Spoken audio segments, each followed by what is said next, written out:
I have spent the last decade of my life immersing myself in the field of finance and money through a degree in finance, a qualification in accounting, and then a career in investment banking. And one of the most life-changing skills I have learned through it all is how to handle my own finances, recognize my bad money habits, and break free from them. So in this video, I'm going to share with you 9 of the most common bad money habits that hold people back and tips on how to break out of them. Number 1, paying yourself last. As I first heard of this in the book Rich Dad Poor Dad by Robert Kiyosaki, and it's one of the blueprints in achieving financial freedom.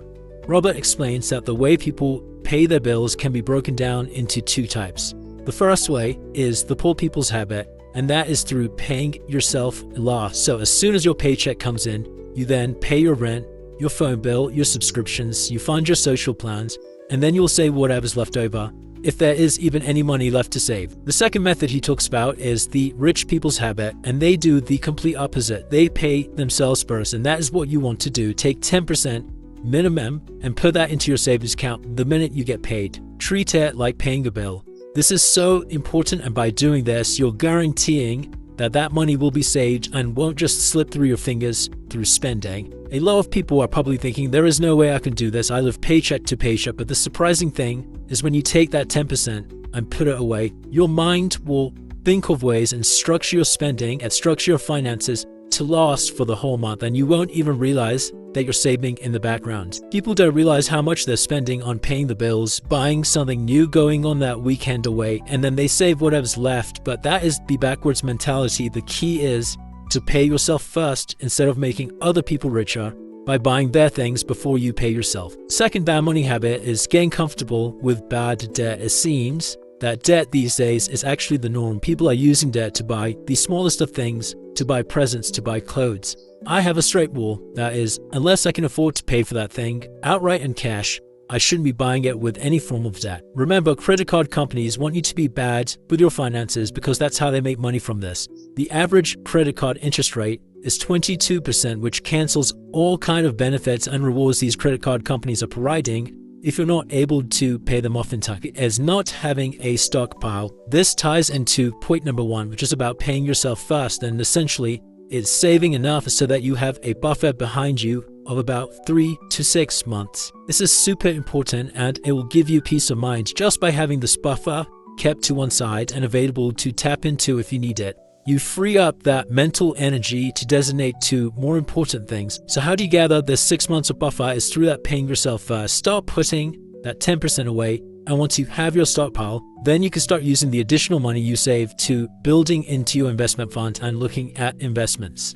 Number 4 is not knowing your income or expenses properly. Until you know what your starting point is, how do you know where you want to be? There's something called lifestyle inflation, and that is your spending will rise as your income rises. The more money you make, the more you spend. And it's a cycle. Make more money, buy a bigger house, buy a nicer car, spend more, make more. And it's crazy how normal this is, but it is a recipe for disaster. You want to be in control of your finances and mapping out where things are going. A budget tracker is super important, and you want it to include how much you're making, how much you're paying yourself first, that 10% we spoke about, your expenses, so your bills, your mortgage, your rent, your spending, your debt repayments, and so on. And you want to be keeping on top of that budget tracker. At least every 3 months, set a date night with the tracker. People who know exactly where they are financially, they know their assets, they know their liabilities, they have a clear goal on where they want to go financially, and all the steps they need to take to get there, are more likely to get a lot of money and build wealth compared to people who just fantasize about money but have no idea how to go about it,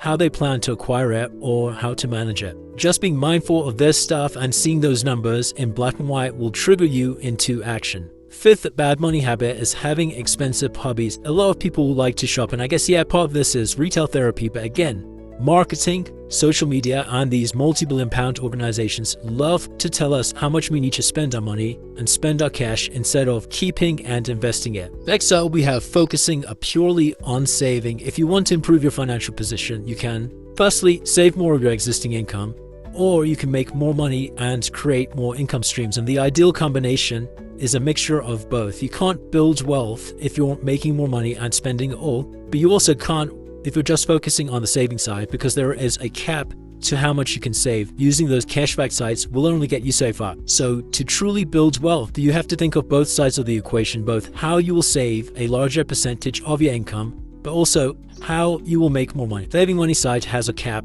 The making money side does not. It's infinite. There is unlimited potential upside, whether it's investing in the stock market, asking for a pay rise, starting a side hustle. You want to break the bad money habit of thinking that saving money is going to massively increase your wealth. Number 7, paying too much in taxes. Taxes are going to be the single biggest expense in your life. Whilst everyone has to pay tax, a lot of people just pay it without considering how you can legally reduce your bill. Legally is the key word. The wealthy, they have knowledge of illegal corporate structures that come with tax advantages. They hire tax advisors that help them minimize their tax bill. So if you want to get one step ahead, one of the best ways to increase your wealth is to understanding tax rules in a way that stack up in your favor. For example, investing through an ISA or a Roth IRA, which is an investment account that shelters your dividend and profit from taxes, or operating under a business instead of an individual if you're a solopreneur. All of this stuff is absolutely legal, and if you are someone who disagrees with this and prefers to pay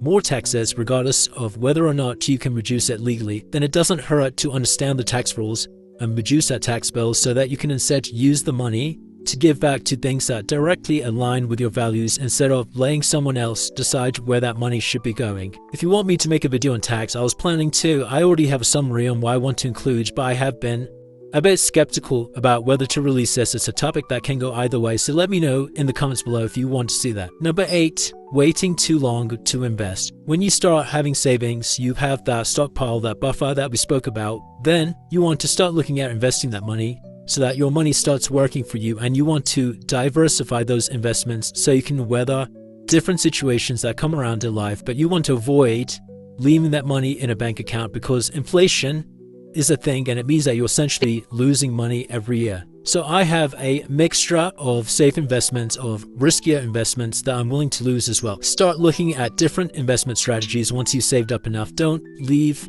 any additional money more than you need to in a bank account. I have another video on what you can be doing with your money in times like the current recession, and I'll link that here for you as well. There's always going to be reasons why you can't invest because you don't have time, you don't have enough money, you don't know where to start. But the longer you put off investing, the harder you would have to work to get that same level of financial freedom as someone who starts investing earlier. Just be finding the right person or the right tools that help you resonate with your finances in a way that most appeals to you, whether that's through an employee perspective, an entrepreneur perspective, someone who is less of a risk taker, someone who is more of a risk taker, but there will be someone who kind of matches your investing style more closely. Thank you so much for watching. If you like this video, you may also enjoy another one that I've linked here on building wealth and making money work for you.